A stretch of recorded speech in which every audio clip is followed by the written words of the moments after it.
दिल दहला देने वाली वारदात का वीडियो वायरल, 2 युवकों पर जानवर की तरह हमला, एक की मौत। दिल्ली के संगम बिहार इलाके में एक दिल दहला देने वाली वारदात सामने आई है। 7-8 लड़कों ने लूटपाट के दौरान हुई नोकझोंक के बाद 2 युवकों पर बड़े बड़े पत्थरों से हमला कर दिया। आरोपी दोनों को जमीन पर गिराकर तब तक मारते रहे जब तक दोनों अचेत नहीं हो गए। इसके बाद आरोपियों ने दोनों को कड़कड़ाती ठंड में गहरी नाली में डाल दिया। वारदात के बाद आरोपी पीड़ितों से 3000 रुपए लूट कर फरार हो गए। राहगीरों ने मामले की सूचना पुलिस को दी। दोनों को एम्स के ट्रामा सेंटर में भर्ती कराया गया, जहां एक युवक की बुधवार को इलाज के दौरान मौत हो गई। मृतक की शिनाख्त जतिन 24 के रूप में हुई है। बृहस्पतिवार को घटना का सीसीटीवी फुटेज वायरल हुआ तो पुलिस ने मामले में अपनी प्रतिक्रिया दी। वरिष्ठ पुलिस अधिकारियों का कहना है कि मामले में एक आरोपी रमजान अली को गिरफ्तार कर लिया गया है, बाकी आरोपियों की तलाश की जा रही है। पुलिस के मुताबिक जतिन परिवार के साथ एफ ब्लॉक संगम बिहार में रहता था। इसके परिवार में पिता प्रेमपाल, एक बड़ा भाई आदित्य व भाभी है। फिलहाल जतिन बेरोजगार था। गत 19 दिसंबर को जतिन के दोस्त सचिन के भाई का जन्मदिन था। वह अपने दोस्त पंकज के साथ जन्मदिन पार्टी में गया था। वहां से जतिन व पंकज देर रात करीब 2 बजे वापस अपने घर पैदल ही लौट रहे थे। सचिन के घर से निकलते ही कुछ दूर गली नंबर 3 में 7-8 लड़कों ने अचानक दोनों को रोक लिया। एक युवक ने जतिन से जो कुछ है देने के लिए कहा। इस बात पर जतिन की आरोपियों से नोकझोंक हो गई। कहासुनी के दौरान आरोपी ने जतिन को जमीन पर गिराकर उसकी कमर में बड़े पत्थरों से हमला करना शुरू कर दिया। हमले के दौरान वह अचेत हो गया। पंकज ने विरोध किया तो उस पर भी जानलेवा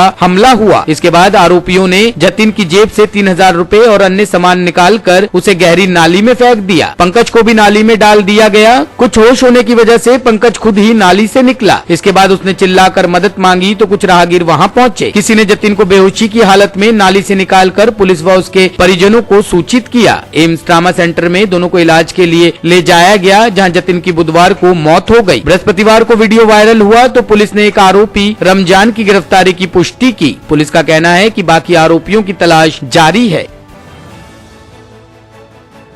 टॉप स्टोरी ब्यूरो के लिए दिल्ली से रवि डालमिया की रिपोर्ट।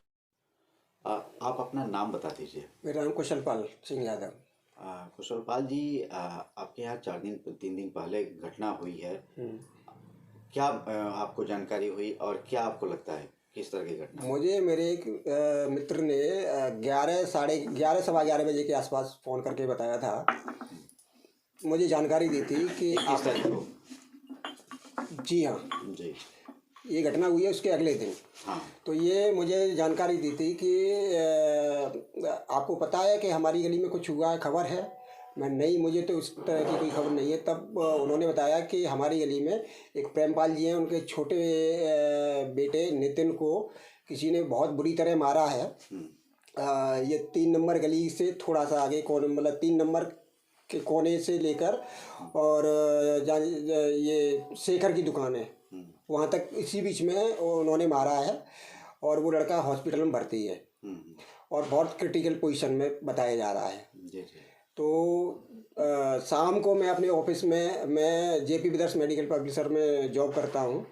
तो शाम को जब मैं वहाँ से जब वापस आता हूँ तो इसी बीच में मेरे उन्हीं मित्र का फ़ोन आता है मेरे पास और वो कहते हैं वो लड़का बहुत ही ज़्यादा सीरियस कंडीशन में है। तो आप जाते हुए, मैं तो घर आ चुका, तो अब मुझे जाने के लिए मैं अब कल जाऊँगा, तो आप उधर से आ रहे हो ऑफिस से तो उधर ही निकल के उसको देख के आना। तो जब मैं ऑफिस से निकलता हूँ तो ये बारापुला होता हुआ सीधा एम्स ट्रामा सेंटर पहुँचता हूँ। ट्रामा सेंटर पर जाके गार्डों ने मुझे जब अंदर नहीं आने दिया तो मैंने उनके बड़े बेटे उपेंद्र को फ़ोन किया।